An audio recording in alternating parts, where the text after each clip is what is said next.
우리 예배 끝나고 나가시다가 교회 점심이 조금 늦어진 만큼 나가시다가 저기 맛있는 유부초밥하고 뭐 핫도그하고 음료수들이 준비가 되어져 있는데 이게 시중보다 한 조금 비쌉니다. 한 500원, 1000원 더 비싸요. 그래서 여러분이 물질로 헌신해 주시는 것만큼 그 물질이 또 인도네시아와 캄보디아 선교팀으로 좀 흘러갈 수 있도록 좀 해주시고 7월 세 번째 주에 오후 예배 때 우리 선교팀 파송 예배로 인도네시아 팀과 캄보디아 팀 하면서 뭐 우리가 좀 축복하는 시간도 가지고 다녀와서 또 선교 보고 받는 시간도 저희가 가지려고 좀 하고요. 제가 알고 있기로는 캄보디아 정재욱 선교사님이 이제 세 번째 교회 이제 파송 받은 지 벌써 10몇 년 되셨어요. 워낙 젊을 때 파송을 받으셔서 이번 주 세 번째 교회를 개척을 하던 중에 달구지가 필요한가 봐요. 달달달달 달구지 뭐 기억나시죠? 달구지가 필요하니까 혹시 우리 문의하실 분들은 최지미 목사님께 더 잘 알고 계시니까 문의를 해주시면 좀 감사하겠고 하여간 많이 좀 사드시고 또 배부르시고 또 선교에도 도움이 되시기를 부탁을 드리고 지난주에 또 온가족 데이였다가 아까 2부 때도 꽤 오셨고 3부 때도 좀 오셨는데 오신 여러분 주 이름으로 환영하고 꼭 등록하셔서 함께 신앙생활 하셨으면 좋겠습니다. 자, 한번 말씀으로 한번 들어가 보도록 하시죠. 저는 이제 멈추어졌던 마태복음 강의 46번째 시간 좀 가져가 보도록 하겠습니다.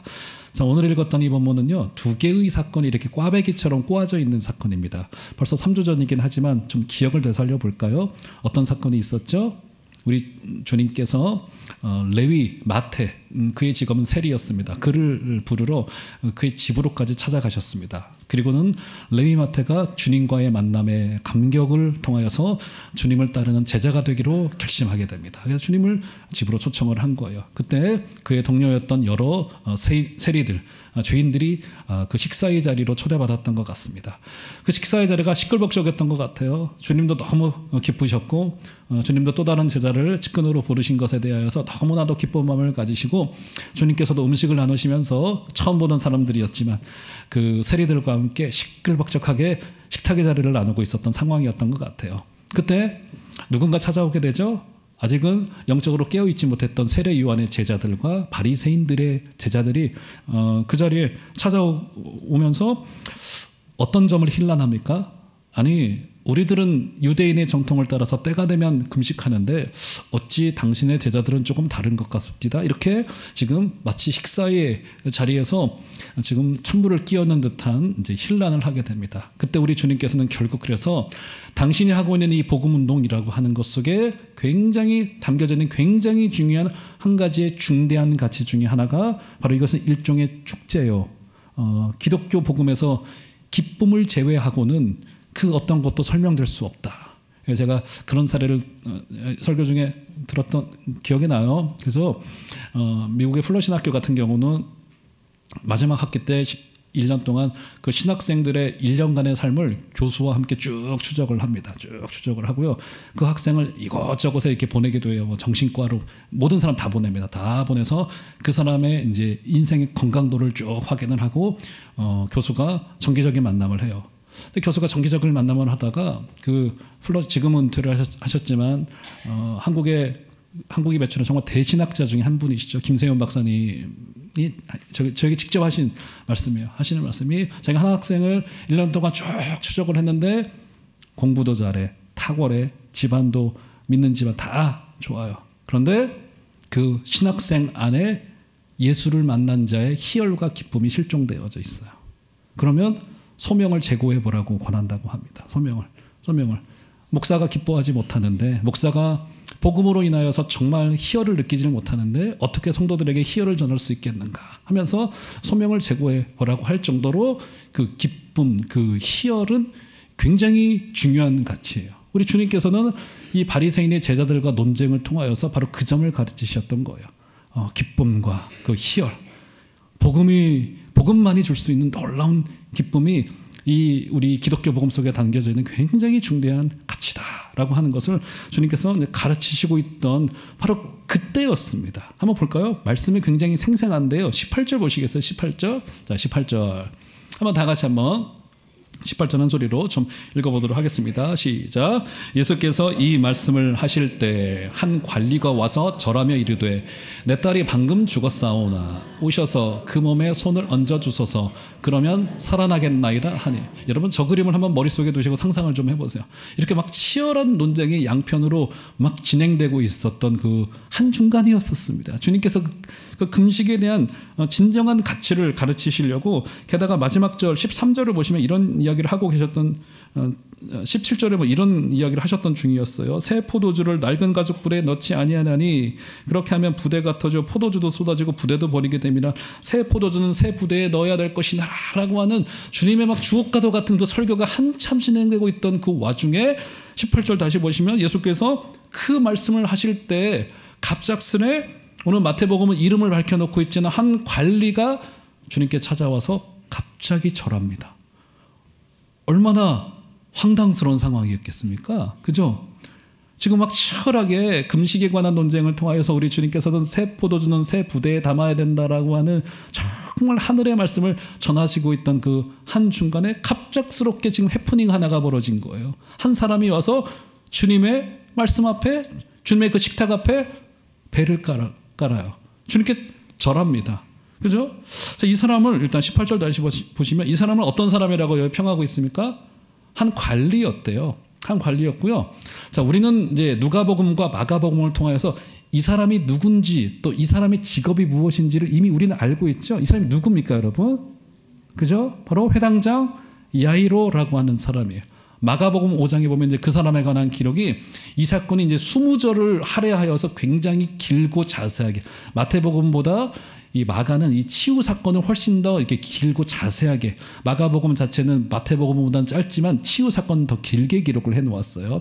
치유 사건을 통해서 주님의 구원을 좀 이렇게 설명을 하려고 하는 의도가 많습니다. 그래서 그런지 회당장 야이로의 사건도 굉장히 길게 지금 기록을 해 놓고 있기 때문에 오늘 말씀과 마가복음의 말씀을 함께 좀 우리가 좀 볼 필요가 있는데, 어쨌든 이 한 관리는 누가복음과 마가복음에 의하면 바로 회당장 야이로라고 하는 사람이에요. 그의 딸이 죽었어요. 자, 그러면 이 그림을 조금 더 우리가 입체적으로 이해하기 위하여서는 당시에 이 회당장이 어떤 사람이었나, 그에게 어떤 책임이 있었고 어떤 권세가 있었는가를 좀 알 필요가 있습니다.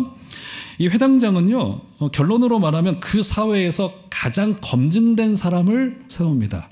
지금 우리나라도 새 정부 들어서서 막 인선이 되면서 청문회를 거치잖아요. 한마디로 이 사람은 청문회를 수월하게 이제 통과할 수 있는 정도의 인격도 고매하고 실력도 있고 사람들에게 인정받고 소문도 좋은 사람들을 늘 회당장으로 세우게 되어져 있었습니다. 왜냐하면 당시에 회당이라고 하는 것이 굉장히 중요했습니다. 그러면 당시에 성전이 무너졌어요. 두 번째 성전도 세워졌지만 신통치 않았고요. 이스라엘이 역사적으로 수탈을 당하고 있던 와중에 백성들의 마음을 둘 곳이 없는 거예요. 그래서 포로기 시대 때 이스라엘 사람들이 회당을 만들기를 시작을 합니다. 회당을 만들어서, 동네마다 회당을 만들어서 그 지역에 있는 사람들의 모든 종교와 교육과 문화를 총괄하는 곳으로서, 쉽게 말해서 이거 종교 멀티플렉스 같은 곳입니다. 그걸 만들어서 거기로 찾아오는 모든 사람들에게 이스라엘의 역사를 가르치고 교육을 하고, 또 그들이 알고 있었던 여호와 하나님의 율법에 대한 가르침을 아주 깊게 했던 곳이 이제 회당이었단 말이에요. 그런 만큼 이 회당장의 역할은 굉장히 중요했고, 이스라엘 공동체는 가장 믿을 수 있는 사람, 가장 좀 인격도 고매한 사람, 고귀한 사람을 회당장으로 세웠다고 알려져 있습니다. 이 사람에게는 책임이 있었고 좀 권세가 있었어요. 일단 이 사람은 회당의 모든 재정의 최종 책임자였었습니다. 마치 마지막에 도장을 이렇게 꾹 찍는 사람, 모든 재정의 책임자였고요. 게다가 주로 유대인들은 당시에 이제 여러 역사를 거치면서 수탈을 당했기 때문에 민족의 대표가 필요했는데, 그들의 왕정 시대도 이미 지나갔고 누구 한 사람 딱히 민족의 대표라고 내세우기가 어려워요. 나라가 수탈을 당하고 있었기 때문에. 그래서 당시에 회당장은 그 지역 유대 공동체의 대표 정도 되는 역할까지도 감당했던 정치적인 인물이었고요. 게다가 가장 중요하게는 회당장은 소위 이제 공예배를 전체를 주관하고 판을 짜르는 사람이었기 때문에 대표 기도자를 세우고 대표 말씀 낭독자를 세우는 권세까지도 부여받았던, 이런 책임과 권세를 누렸던 굉장히 중요한 인물이었습니다. 당시 이스라엘 역사를 읽어보면 주로 한 회당에 10명의 관리 책임자를 둡니다. 10명의 관리 책임자를 줬고요. 그 중에서 주로 3명을 꼽아서 회당장이라고 불렀던 것 같아요. 여러분 나중에 마가복음 5장 22절에서 보면은 그 야이로를 뭐라고 부르고 있냐면 회당장 중에 하나인 야이로라고 부릅니다. 라고 하는 것에서 아마 이 한 회당에 2-3사람의 회당장이 있었던 것 같아요. 그러니까 10명의 책임자 중에서 고참격인 3명을 뽑는데 야이로가 그 3명 중에 1명이었을 것으로 보는 것이 적절하단 말이죠. 한마디로 제가 드리고 싶은 말씀은 이 회당장 야이로는 검증받은 인물이요, 인격도 고매하고 백성의 신망을 받고 있는 사람이고 게다가 실력도 좋고 뭐 이런 정도의 두루두루 모든 것을 갖추었던 굉장히 덕망 높은 인물이었다, 이렇게 볼 수 있는 거예요. 그럼 더더군다나 오늘 이 말씀이 굉장히 어색합니다. 백성이 막 시끄럽게, 게다가 그 자리에 누구도 와 있어요? 민족의 배신자라고 낙인 찍혀져 있는 지금 세리들, 세관을 담당하던 민족의 배신자들이 와 있던 와중에 주님과 그들의 막 또 바리새인들 간에 막 스파크 있는 논쟁이 벌어지고 있던 그 한 가운데 갑작스럽게 이 회당장이 튀어나와서 큰 무리 앞에서 주님 앞에 배를 까는 거예요. 주님 앞에 절하며, 18절에 보면 절하며 이르되, 그가 왜 주님 앞에 와서 엎드려서 절해요? 왜요? 딸이 죽었어요. 딸이 죽어요. 생명의 문제. 그런데 이 그림은요, 당시의 종교와 문화의 여러 배경을 살펴보면요, 굉장히 어색한 그림이에요. 이 회당장은 아까 말씀드린 대로 검증받은 인물인데 아직 예수라고 하는 청년은 유대의 문화 속에서 아직은 확인되지 않은 사람이었습니다.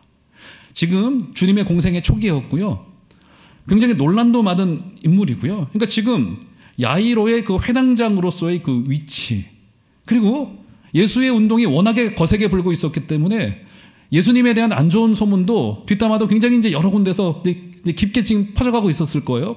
회당장이었던 야이로가 이 소식을 모를 리가 없습니다.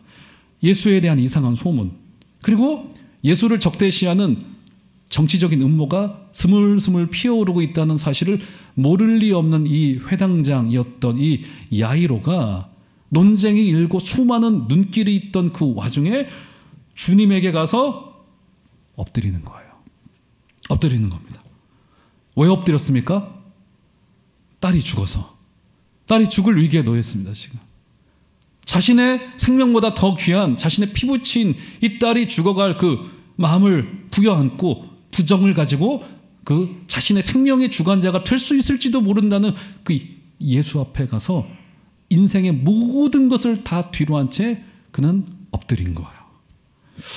그래서요, 사랑하는 성도 여러분, 결과론적인 이야기이긴 합니다만 고난은요, 일종의 선생입니다.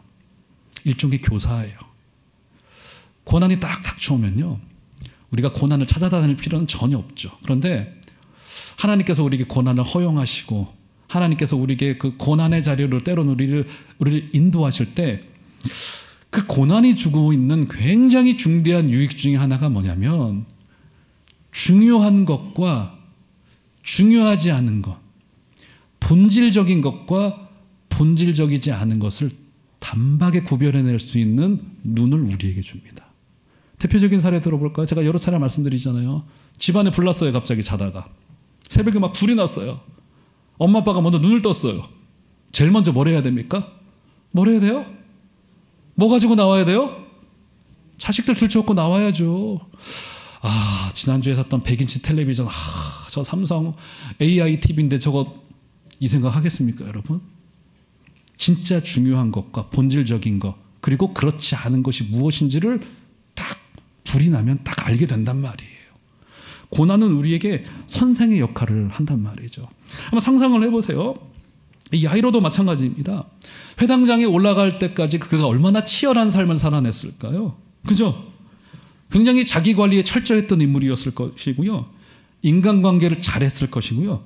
또 조직 내에서의 뭐 정치적인 역학관계도 굉장히 잘 감당해냈었던 사람이었을 거란 말이에요. 아마 보통 이상의 삶을 살아냈던 사람이었을 것임이 굉장히 분명합니다. 근데 어떻게 된 거예요? 자신의 지나온 모든 인생의 발자취를 다 뒤로 합니다. 전부 다 뒤로 하고 어떻게 되는 거예요? 자신의 딸의 그 생명 때문에 주님 앞에 가서 엎드리기 시작을 하는 거예요. 사랑하는 귀한 성도 여러분, 우리가 복음 앞에, 주님 앞에 우리의 인생 속에서 단 한 번만이라도 우리의 모든 것을 다 내려놓고 거기에는 그의 신분, 야이로의 명예, 그 가지고 있었던 물질의 많고 적음 생각할 겨를 없어요. 딸의 생명 때문에. 그죠? 미래의 성공에 대한 우리의 갈망. 아니요. 우리에게 중요한 것은 오늘이라고 하는 선물입니다. 내가 오늘 주님을 만나야겠습니다. 귀하신 성도 여러분, 우리 날마다 주님을 그런 감격으로 만나주시는 은혜가 있기를 주의 이름으로 축원드립니다. 우리 주님은 그렇게 우리에게 다가오시는 거예요. 내가 중요한 건 너야. 나 오늘 너를 만나고 싶어. 사랑하는 귀한 성도 여러분, 미래라고 하는 허상에 속지 마시고 오늘이라고 하는, 오늘 우리를 만나기 위해서 다가오시는 주님을 만나주시는 복되고 놀라운 기적이 다 있게 되기를 주의 이름으로 축원드립니다. 자, 그래서 이제 주님께서 이 야이로의 딸을 고치시기 위하여서 이제 길을 나서려고 하십니다. 볼까요? 자, 19절. 예수께서 일어나 따라가심에 제자들도 가더니. 예, 제가 이제 이 마태복음에 굉장히 중요한 이미지 하나를 말씀드렸죠. 주님께서 자리를 이동하시면 주님을 따르는 청중들이 생겨나고 제자들이 생겨나고, 마가복음은 주로 환자들의, 병자들의 치유를 통하여서 주님이 어떤 분인지를 주로 설명을 했다라고 한다면, 마태복음에서는 이렇게 누군가 이렇게 부르세요.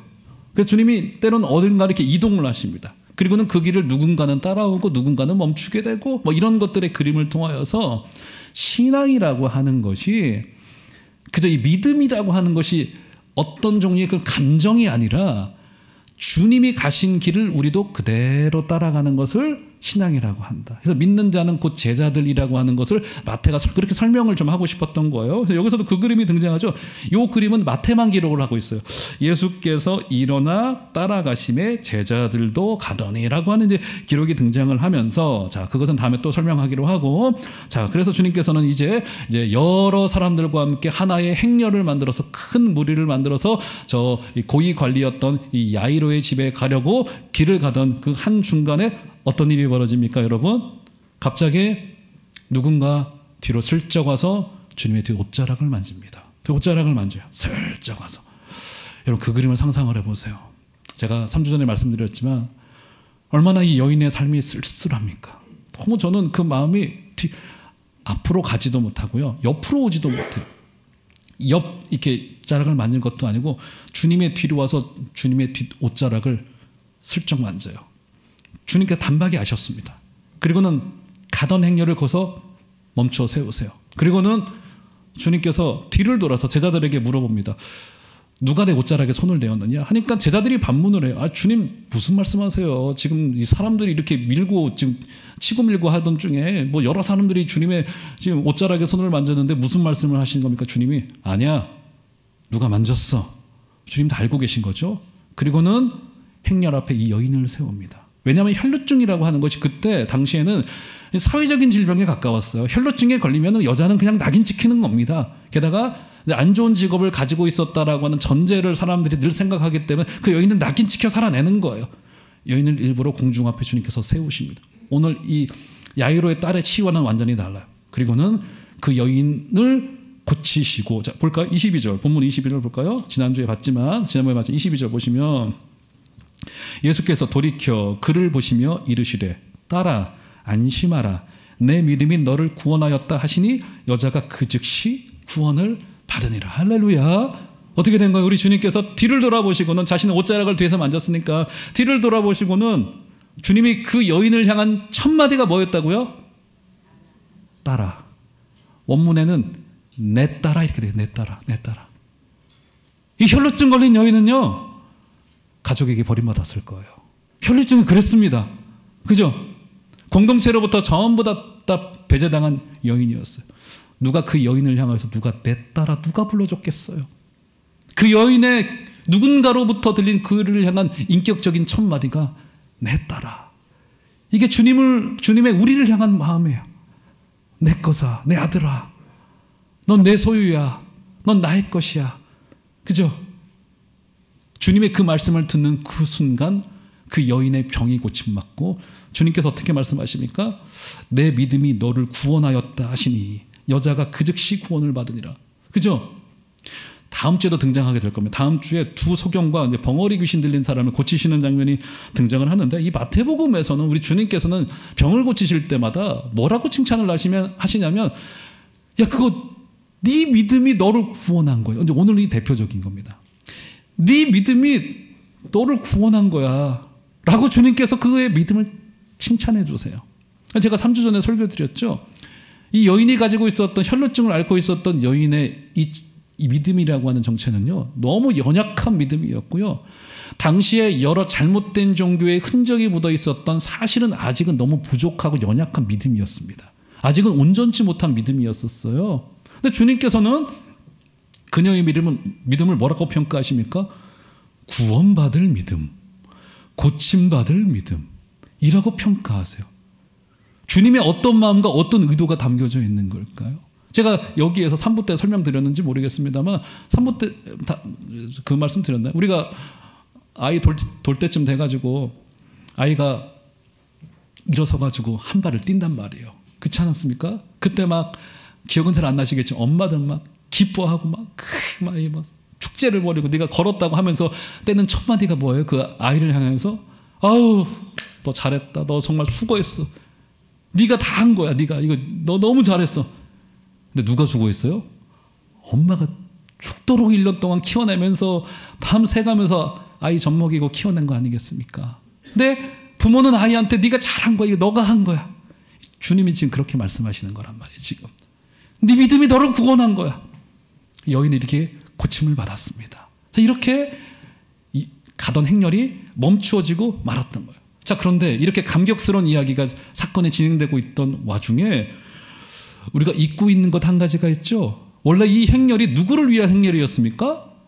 야이로의 딸을 고치기 위해서 출발했던 행렬이 중간에 멈춰진 거예요.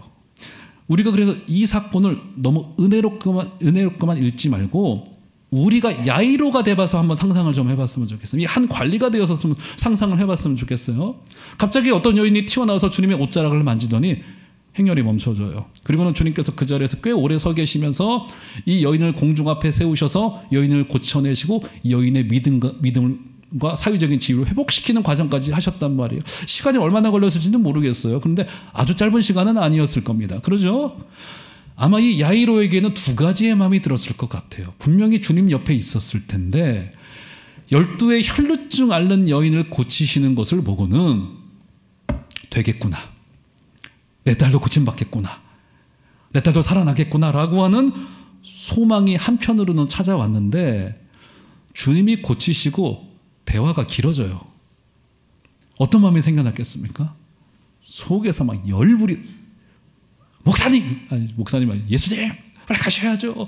아니 여기서 이렇게 멈춰주시면 지금 어떻게 하자는 거예요 지금 하고, 멈추어진 행렬에 대해서 막 조바심 나는데 말은 할 수 없고, 이 두 가지의 감정이 다 일어났을 거예요. 이런 권능이 있는 분이라고 한다면 내 딸도 충분히 고치시겠구나라고 하는 소망과 더불어서 행렬이 멈추어져요. 게다가 여러분 나중에 한번 성경을 찾아보세요. 누가와 마가의 기록에 의하면 행렬이 멈추어서서 주님께서 이 여인을 고치시던 와중에 야이로의 집에서 하인 한 명이 급하게 달려와서 찾아옵니다. 그리고는 회당장님 큰일 났어요, 딸이 죽었습니다. 그러니까 이 회당장이 딸이 죽었다는 그 비보를 행렬이 멈춰졌을 그때 들은 거예요. 주님 큰일 났습니다. 딸의 숨이 지금, 따님의 숨이 지금 넘어갔어요. 큰일 났습니다, 주님.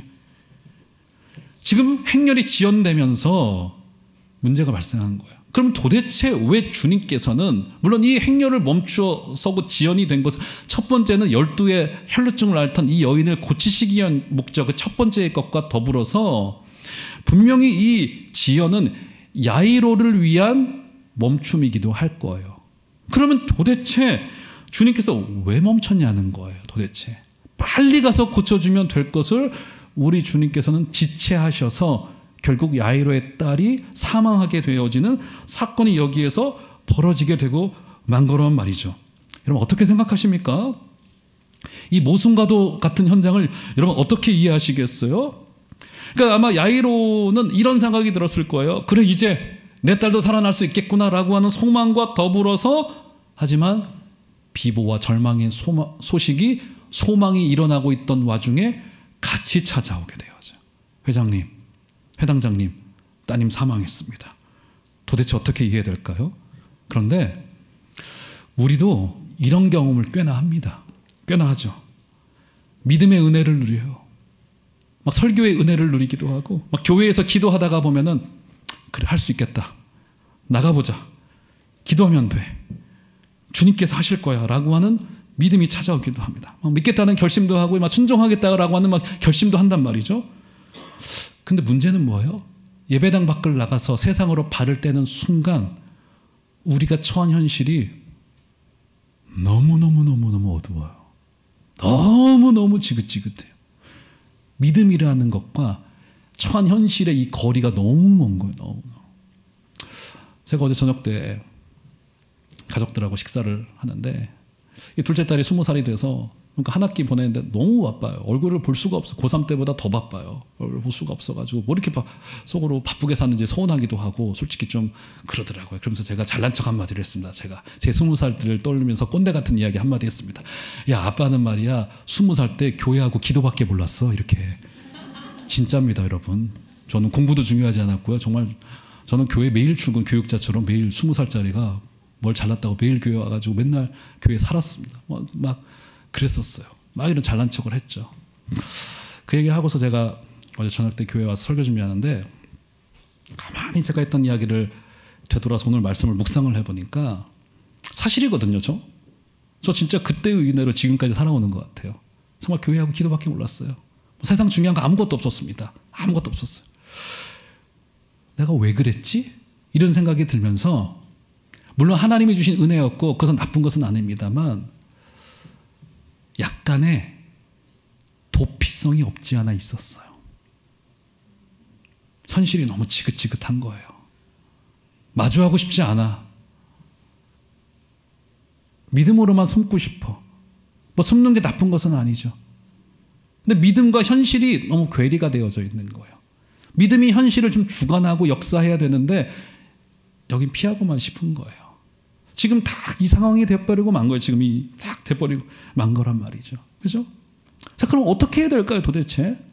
자, 주님께서 이 야이로에 대한 해답을 내놓으십니다. 한번 볼까요? 자, 오늘 본문에 등장하고 있지는 않지만, 자, 한번 볼까요? 마가복음 5장 36절에 보면은, 자, 마가복음 5장 36절 올려줘 보시죠. 저 현장이 어떤 현장이냐면, 그 혈루증 앓는 여인을 고치고, 회당장 야이로의 집에서 한 하인이 와서 딸의 사망의 소식을 알렸던 그 말을 들을 그때입니다. 한번 다 같이 한번 한 소리로 굉장히 중요한 구절인데요. 한번 읽겠습니다. 시작.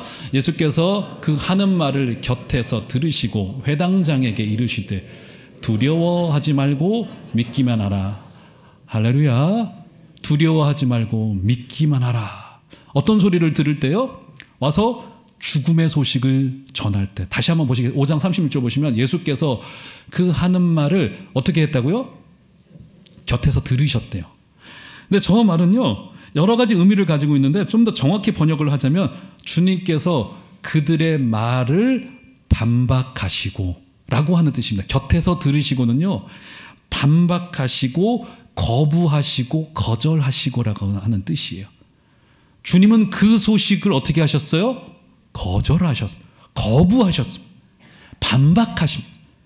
반박을 하시고는요, 어떤 소리를 주님께서 어떤 말씀을 하십니까? 절망의 소리가 우리를 흔들고 죽음의 냄새가 퍼져가고 있는 그때 주님께서 하신 말씀이 뭐예요? 두려워하지 말고 어떻게 하라고요? 믿기만 하라. 믿기만. 저 말을 우상현의 번역대로 말씀을 드리면 두려워하지 말고 계속 믿어라. 그래서 오늘 설교의 제목 계속 믿으랍니다. 무슨 말이에요? 너에게 심겨졌던 그 최초의 그 믿음, 네 신앙, 그게 옳은 거야. 여러분, 사랑하는 종암적교회 성도 여러분, 여러분이 가지고 있는 그 신앙이 옳아요. 흔들리시죠? 맞아요. 흔들릴 수 있습니다. 하지만 두려워하지 말고 계속 믿으십시오. 그 마음이, 그 신앙이 옳습니다. 잘해오신 거예요. 세상은 난리를 칩니다. 죽음의 소식을 전하고요, 비보를 전하고요, 절망의 소식을 전하고 있을 그때에도 계속 믿으십시오. 주님을 향하여 기대시는 복되고 놀라운 기적이 있게 되기를 주의 이름으로 축원드립니다. 그렇죠? 자, 그래서 주님께서 그 소식을 듣고는 급하게 회당장 야이로의 집에 가셨겠죠? 한번 볼까요? 오늘 본문 23절. 자, 마태복음 9장 23절 한번 볼까요? 주님께서 집에 도착을 하십니다. 집에 도착을 했더니 난리 부르스가 지금 나와 있어요. 한번 23절 한번 다 같이 읽겠습니다. 시작. 예수께서 그 관리의 집에 가사 피리 부는 자들과 떠드는 무리를 보시고, 집에 갔더니 막 어떤 모습이 눈에 보이는 거예요? 피리 부는 사람들이 있었대요. 그리고 떠드는 무리들이 있었다고 말합니다. 이것은 사실은 당연한 그림이기도 하죠. 이 회당장은요, 지역의 유지였습니다. 아까 말씀드린 바대로 이 유대의 문화와 우리의 문화가 비슷하고 유사한 점들이 굉장히 많은데 그 중에 하나가 장례 문화입니다. 장례. 우리나라도 지금은 이제 장례를 모두 다 장례시장에서 치르지만 과거에는 거의 집에서 많이 치르셨잖아요. 시골 같은 경우는 더더욱 집에서 많이 치르셨고 거기다 마당에다 상 깔아놓고 돗자리 깔아놓고 장례 치렀잖아요. 그러면 이 명예와 체면과 이 명분을 중요시하는 사회 속에서는 장례가 좀 시끌벅적하고 사람들이 많이 오고 가야만 됩니다. 그래서 동네 사람들을 돈 주고 사요. 그 사람들 뭐라고 불러냐면 흔히 이제 호곡군이라고 부릅니다. 호곡군을 불러서 그 사람들이 장례식 와서 어떻게 합니까? 와서 고스톱 치죠. 막걸리 한잔 하시면서 막 고스톱 치면서 옆에 있는 김 씨한테 김 씨 이번에 아들을 서울대 갔다 오면 축하해 하다가 손님 찾아오면 아이고 하는 게 이제 호곡군의 역할이었단 말이에요. 당시의 문화도 똑같았습니다. 피리 부는 자들을 사요. 슬픈 음악을 연주하는 사람들이었을 거예요. 그리고는 떠드는 무리들, 사람들을 사가지고 동네 사람 또 유지였기 때문에 많이 찾아왔겠죠. 이런 슬픔의 소식과 절망의 소식이 교차하고 있었던 바로 그때에 주님께서 이런 선포를 하십니다. 24절 이르시되, 주님의 첫 마디가 뭡니까? 물러가라. 이 소녀가 죽은 것이 아니라 어떻게 된다고요? 자고 있다, 잔다 하시니 그들은 주님을 향하여 비웃음을 내뱉습니다. 주님은 자신의 사랑하는 성도들의 죽음을 언제나 끝장, 소멸, 멸망, 종말로 말씀하신 적이 한 번도 없어요. 대표적인 경우가 요한복음 11장의 나사로의 죽음이에요. 나사로의 죽음에 대하여서도 우리 주님께서는 모두 뭐라고 표현했어요? 잠잔다고 표현했습니다. 잠잔다는 것의 전제는, 굉장히 중요한 전제는 곧 다시 깨어나게 될 것이다라고는 전제를 가지고 있어요. 그죠? 주님께서 이 말씀을 하시자 세상은 주님을 향하여서 비웃어요. 동네 사람들은 비웃습니다. 호국군들이 주님을 향하여서 막 조롱을 내뱉어요. 교회는 때로는 비웃음도 당해야 되는 겁니다. 비웃음을 한단 말이죠. 비웃어요. 그때 주님께서 어떻게 하시는가를 볼까요? 마지막입니다. 25절. 25절 한번 다 같이 한 소리로 읽습니다. 시작. 무리를 내보낸 후에 예수께서 들어가사 소녀의 손을 잡으심에 일어나는지라. 할렐루야. 주님께서 소녀의 손을 잡자 소녀가 일어나게 되어졌는데, 다시 25절 한번 눈을 더 보시겠어요? 주님께서 어떻게 하십니까? 무리를 전부 다 내쫓가요. 12의 혈루증 앓는 여인은 사람들 앞에서 고치셨는데, 여기서는 절망의 소리, 죽음의 소리, 비웃음의 소리, 조롱의 소리가 가득하고 있는 자들을 전부 다 내쫓습니다. 사랑하는 성도 여러분, 다 내쫓으시길 바랍니다. 무엇을요? 우리를 불안케 하는 생각들, 비웃음들, 불신들, 염려들, 냉소들 다 내쫓으시길 바랍니다. 그럼 뭘 받아들이는 거? 그리고는 이 죽음을 경험한 소녀는 뭐가 필요했던 겁니까? 주님과의 1대1의 만남, 강한 연결고리. 여인에게 이게 필요했던 거예요. 강한 연결고리. 그러자 주님께서 이 소녀의 손을 잡자 여인은 일어나게 되어졌습니다. 사랑하는 귀한 성도 여러분, 이번 한 주간에도 절망의 소리 다 거절하시기를 바랍니다. 다 내쫓으시기를 바랍니다. 내쫓고 뭘 해야 되는 거예요? 우리 주님과의 깊은 만남, 인격의 만남, 우리를 고치실 그 아버지를 붙들고 승리하여 주시고, 이번 한 주간도 주님의 강하신 오른손 붙들고 이번 한 주간도 힘있게 살아내시다가 또다시 우리 기쁜 주일에 만나게 되어주시는 복된 귀한 성도님들 다 되어주시기를 주 이름으로 축원드립니다.